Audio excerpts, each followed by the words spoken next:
At Anurag University, be everyone you dream to be. Back to Kingdom. వీడికి bale రాదు, జైల్లోని bye bye చెప్తాను అనుకున్నారా? Peddiraju capacity తెలిసిందిరా. Bale paper తో జైలు గోడలు బట్టలు కొట్టుకుని బయటకు వచ్చాడ్రా. హే, ఎవరైనా నాకు బేల్ ఇప్పించింది? సోమరాజు, నీ సర్వీస్ ని సబ్జెక్ట్ ని బయటికి తీసి కోర్టులో బలలో బద్దలు కొట్టి మరి అరెస్ట్ చేసి ఉంటావు. జడ్జి గుండె బెదిరి బెయిల్ ఇచ్చేసాడు, అంతే కదా? No sir. Yes sir. పాపం వీక్ డేస్ నుంచి ఈయనకు ఒకటే ఎమోషన్స్. ఇవాళ ఇంట్లోంచి బయటకు వచ్చాడు. మరి ఎవరు? నా ఫ్రెండ్ పాలకొండ రాయుడు మన పొత్తినంతా ఉపయోగించి ఉంటాడు. మీరు జైలుకి వెళ్ళినప్పటి నుంచి వారు ఫోన్ ఎత్తట్లేదు.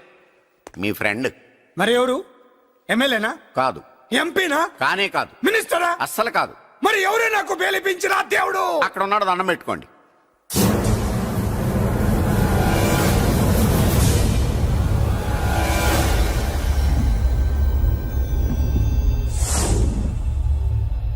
అదండి మ్యాటర్ అక్కడ.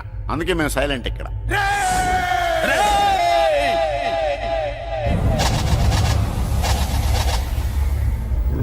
నీకు బెయిలిపించింది గుళ్ళో దేవుడు కాదురా, నీ గుండెల్లో కూర్చున్న యముడు. అవునండి, మీరు ఆయనకి చాలా రుణపడి ఉండాలి. నమస్కారం బాబు. రేయ్, జైల్లో ఉండే నన్ను చంపించాలని ప్లాన్ల మీద ప్లాన్లు వేసావు కదరా. నువ్వక్కడా నేనిక్కడ. ఎందుకురా ఈ చావు కబడ్డీలు? పస లేదు. Face to face, hand to hand, dare to dare, direct గా ఇక్కడే డిసైడ్ చేసుకుందాం. రేయ్, నీ కలేజా ఏంటో చూడాలనే జైలు దర్వాజాలు తెరిపించి నిన్ను బయటికి రప్పించా. రా ఏసై. ఏంట్రా గుడ్ల పగించి చూస్తున్నావు? కండల్లో దమ్ము, గుండెల్లో ధైర్యం ఉంటే రా, నెత్తురులో ఉడకబడతా కోడాక. రేయ్, 24 గంటల్లో నిన్ను వేసకపోతే నిన్ను పెద్దరొచ్చును కాదు. ఎదురుగా మనిషిని పెట్టుకుని 24 గంటలు గడుపు అడుగుతున్నావు. నువ్వే మగాడివిరా నీ 24 గంటలు టైం అడుగుతున్నావు. నవరాత్రులు ఈ రోజే మొదలవుతున్నాయి. ఈ 9 రోజులు నీకు గడువిస్తున్నా. ఈ 9 రోజులు ఎన్ని అవతారాలు ఎత్తుతావో ఎత్తు. నువ్వు కంసుడిపై వస్తే కృష్ణుడిని కంఠం కోసేస్తా, రావణుడిపై వస్తే రాముడిని 10 తలలు కొడతా, హిరణ్య కశిపుడిపై వస్తే ఉగ్ర నరసింహుడిని పేగులు తెంచి రుద్రవీణ వాయిస్తా. ఈలోగా నా వాళ్ళ మీద నీ కంటి చూపు కాదు కదా, కంటి పాప నీడబడిన నీ అబ్బ నరకడం మొదలు పెడితే ఏముక ఎవరితో తెలుసుకోవడానికి వారం పట్టుద్ది.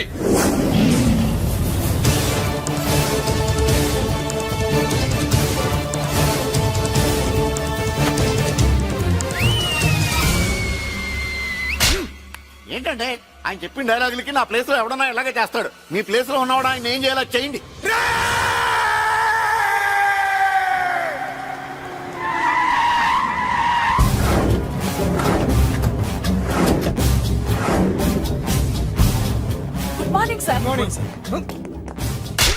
నా కాలేజీలో నా శత్రు చెల్లెలకి సీట్ ఇస్తావా? అతనికి మీకేదో లింక్ ఉందంటేను. వాడు చెల్లెక్కడా? కాలేజ్ లో ఉంది. నేను లేకుండా ఎక్కడికి పంపించద్దని చెప్పానా? నేను వద్దన్నాను, కానీ ఎగ్జామ్స్ ఉన్నాయి అర్జెంట్ అని బతిలాడితే నేనే తీసుకెళ్లి దింపొచ్చాను. ఏంటయ్యా బేతాళ ప్రశ్నలు అడుగుతున్నావు? వాడికి నాకు సంబంధం లేదంటే. మీకు తెలియకపోతే ఆ రోజు మీ బంగారాన్ని మీ ఇంటి దాకా తీసుకొచ్చి ఎందుకు వదిలాడు? ఆడే చెప్పాడు కదయ్యా, మా ఇంటి కుక్కలాగా ఏదో చేశాడని. ఇదిగో, మాది చాలా పెద్ద ఫ్యామిలీ, హెల్పింగ్ నేచర్. చాలా మంది డ్రైవర్లు క్లీనర్ పని చేస్తున్నారు. వాళ్ళల్లో ఒక్కడు విశ్వాసంగా మా అమ్మాయిని గుర్తుపట్టి తీసుకొచ్చాడు. అందుకని మాకు చుట్టుమైపోయినట్టేనా? అంటే మీకు అతనికి ఏ సంబంధం లేదా? వాడికి మాకు మీకు ఏ సంబంధం లేదు. దయచేసి వెళ్ళండి. ఓకే, చూస్తాం. అందరూ చూస్తా అనేవాళ్లే, చేస్తా అనేవాళ్ళు ఎవరు లేరు. ఎరా, మురళికి మనకి ఏ సంబంధం లేదా? ఈ రేంజ్ లో డిస్కషన్ పెడితే నాకు నీకు ఏ సంబంధం లేదు. ఆ మాట అంటానికి నీకు నోరు ఎలా వచ్చింది? ఎవరికో భయపడే అన్నయ్యని అన్నయ్య కాదంటావా? 10 మాటలు మాట్లాడితే 9 మాటలు నీ గురించే చెప్పేవాడే. అటువంటి వాడిని పట్టుకుని అంత మాట్లాడడానికి నీకు సిగ్గులేదు? ఎందుకమ్మా అన్నావు? నేను అలా అనకపోతే నన్ను కాపాడడానికి వచ్చి నన్ను ప్రమాదంలో పడేవాడు తాతయ్య. తనని నా అన్నయ్య కాదని అంటున్నప్పుడు నా నరాలు ఎంత తెగిపోయాయో, నా ప్రాణం ఎంత కొట్టుకుందో మీకు తెలీదు. తనని రాకుండా ఆపడానికి నా అన్నయ్య కాదని చెప్పాను. నేను అన్నయ్య అని పిలిచినప్పటి నుంచి తన కష్టాలు మొదలయ్యాయి. నేను లేనప్పుడు తన జీవితం ఎంత హాయిగా ఉండేదో తెలుసా?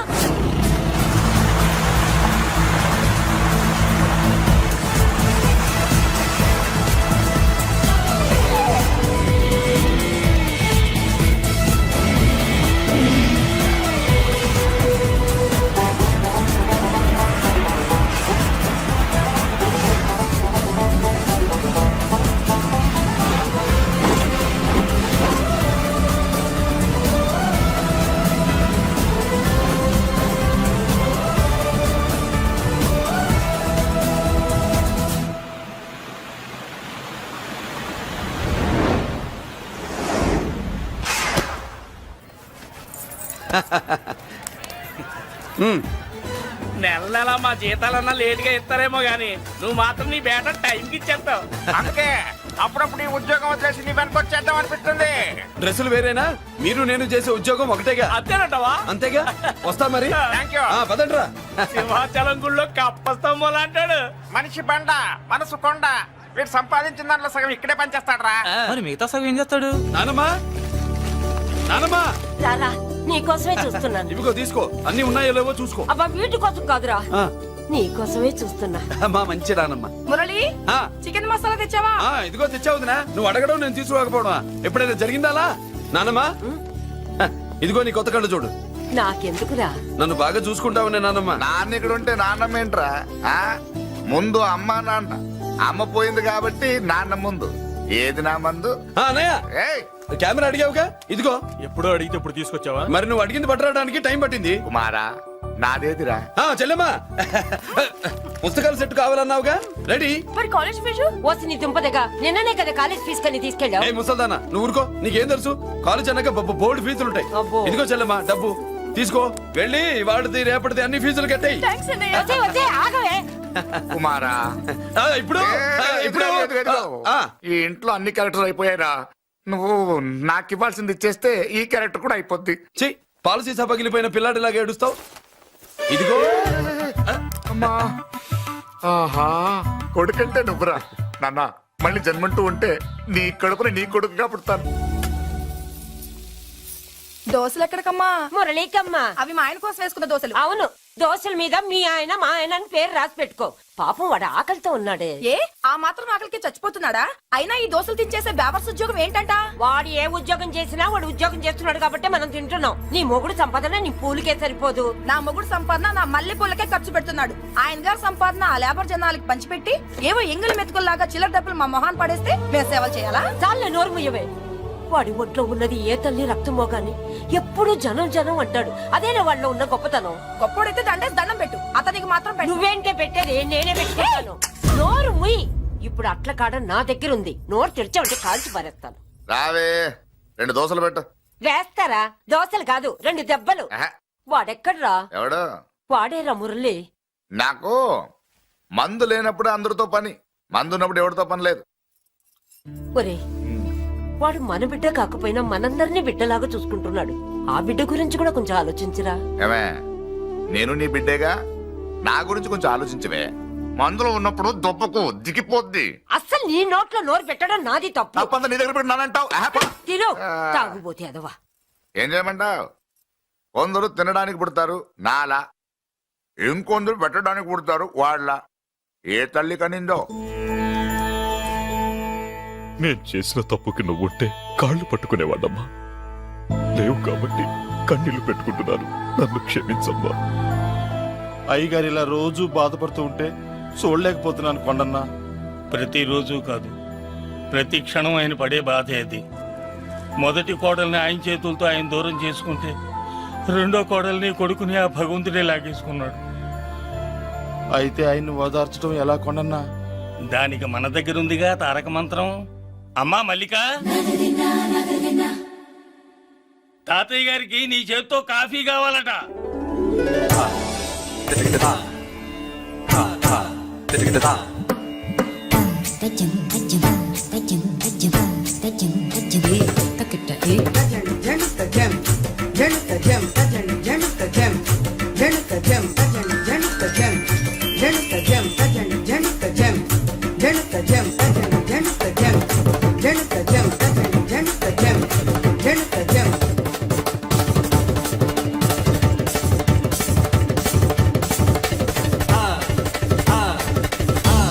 కాఫీ. నా పంచ ప్రాణాలరా. మాకు మాత్రం తారక మంత్రం అండి. ఏమండే లాయర్ గారు, అన్నానంటారు కదా, ఆ దండ ఏంటంటే ఎలక తోకలాగా ఉంది. నేను తెచ్చేది చూడండి, ఏనుగు తొండం అంత ఉంది. చాలా ఊరుకో, అదిగో వస్తున్నారు. అదే నిజం చెప్తే ఒప్పుకోరు మీరు. అది వస్తున్నారు.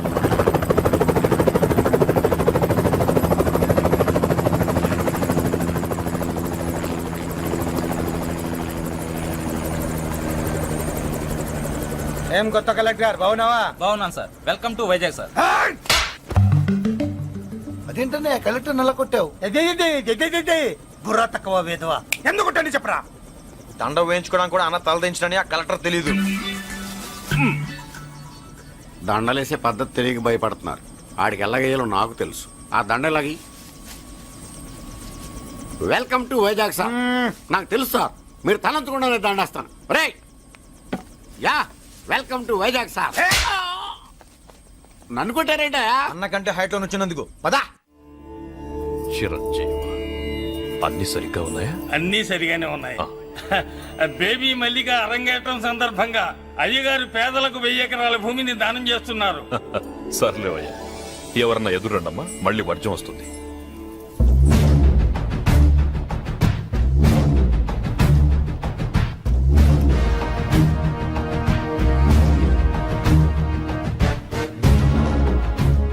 ఏం బాబాయ్ ఎదురొచ్చానా అడ్డొచ్చానా? అప్పుడేం తెలుస్తుంది, ఇప్పుడే కదా లగ్గెట్టారు. ఎందుకొచ్చావు? నేను అడుగుతూనే ఉన్నాను, నువ్వు గొణుగుతూనే ఉన్నావు. కొండాపూర్ బీచ్ కి దగ్గరలో ఉన్న 1000 ఎకరాల స్థలాన్ని అమ్మకానికి పెట్టాం. అది నీదే, కానీ నాకు కావాలి. మీరు ఇవ్వకపోయినా సరే. ఆ, నీకు ఫోన్లోనే చెప్పాను. ఆ స్థలం ఇన్నాళ్ళు మన ఇండస్ట్రీలో పనిచేసిన వర్కర్స్ కి పంచిద్దామని. ఇప్పుడు పంచిస్తున్నాను. రే నేను చెప్పలా బాబాయ్ ఒప్పుకోడని. ఒప్పుకోడని. రే బాబాయ్ నువ్వు ముండోడివి, నేను గట్టోని. నువ్వు ఒప్పుకోవు, నేను వదలాను. ఇదంతా టైం వేస్ట్. బెదిరిస్తున్నావా? చంపుతావా? చంపరా? ఆరిపోయే దీపం లాంటోని చంపై. నిజమే, ఆరిపోయే దీపాన్ని నిన్నెందుకు చంపుతాను? బుల్లిరాజు అన్నయ్య. వెలిగే దీపాన్ని పట్టుకురా.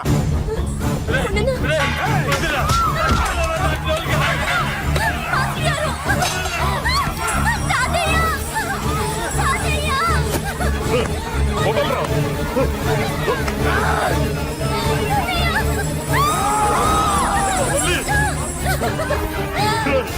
నా మనవరాలరా, నా ప్రాణం రా. ఆ, మరి బయట దాన్ని పట్టుకుంటే నువ్వు కలుగుతావేంటి?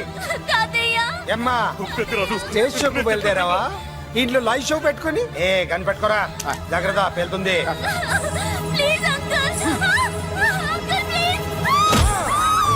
చెల్లి నా మనవరాలు ఏం చేయొద్దురా.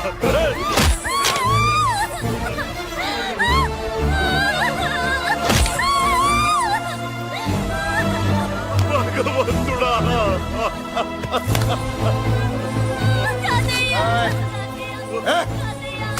ఏడ్చిన తర్వాత సంతకం పెట్టి పంపించు, లేదంటే నీ వంశంలో అందరికీ ఒక్క కలే ఉంటుంది.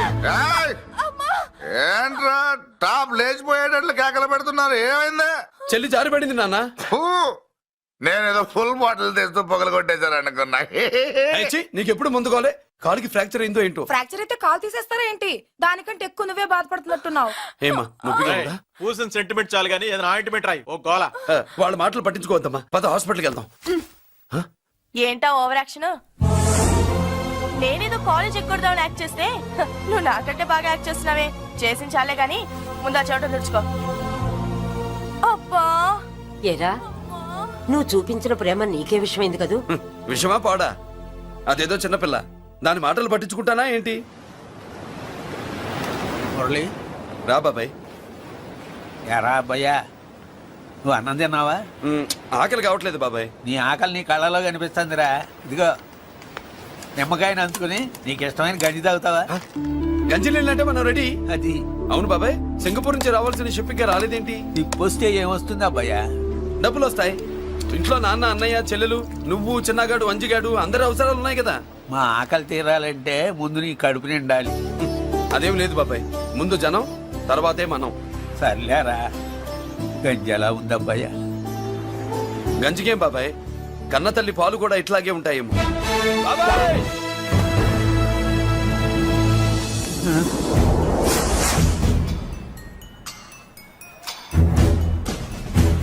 రాయ్, నీ పేరేంట్రా? అప్పాది. అంత గొప్ప పేరు పెట్టుకొని ఇలాంటి పనులు చేయడానికి సిగ్గులేదురా? ఏ పేరు ఎట్టుకుంటే మీరు ఎట్టుకోరో చెబితే ఆ పేరు ఎట్టుకుంటానండి. మాటకు మాట చెప్తావురా తప్పుడు నా కొడక.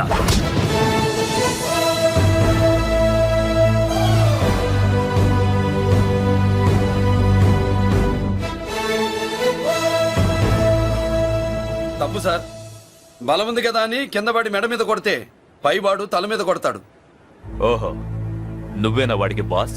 ఒక్క ఈయనకే కాదు, ఆంధ్రప్రదేశ్ లో ఉన్న మాస్ మొత్తానికి నేనే.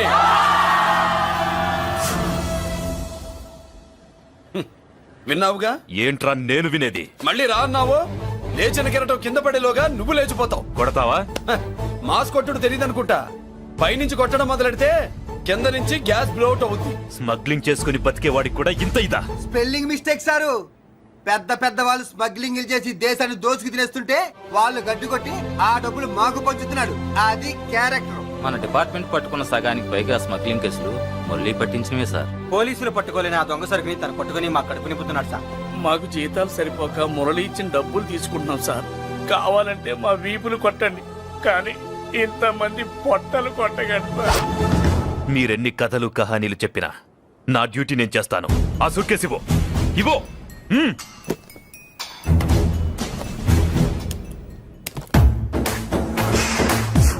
స్వామియే! అది మ్యాటర్. సారీ, డ్యూటీ చేసేటప్పుడు చాలా కేర్ఫుల్ గా ఉండాలి. స్మగ్లింగ్ అంటే సూట్ కేసులే కాదు, తలకాయలే లేపేసే వాళ్ళు హార్బర్ లో తిరుగుతూ ఉంటారు. వాళ్ళ మీద ఎత్తండి మీ లాఠీ. లాఠీలే కాదు, టైం వచ్చినప్పుడు గన్సే పేల్తాయి. డన్. All the best. ఏంటి నీ పొగరు? ఈ జనాన్ని చూసుకోనా? మన పొగరు పౌరుషం జనంతో రాలా, జన్మతహనే వచ్చాయి. I will see. డీసీపీ గారు డిసప్పాయింట్ అయినట్టున్నాడు పాపం. అవునా భయ్యా? ఆ. ఈ బ్రీఫ్ కేసులోకి అయ్యప్ప బట్టలు ఎలా వచ్చినాయి? బ్రీఫ్ కేసు మారుద్దామని లోపలికి తీసుకెళ్లాను. ఇంతలో పోలీసులు రావడం చూసి మార్చకుండా తెచ్చేశాను. అయ్యప్ప దీవించాడు, అయ్య గారు తప్పించుకున్నారు. పొరపాటు. నాతో పెట్టుకున్నవాడు ఎవడో తప్పించుకోలేడు.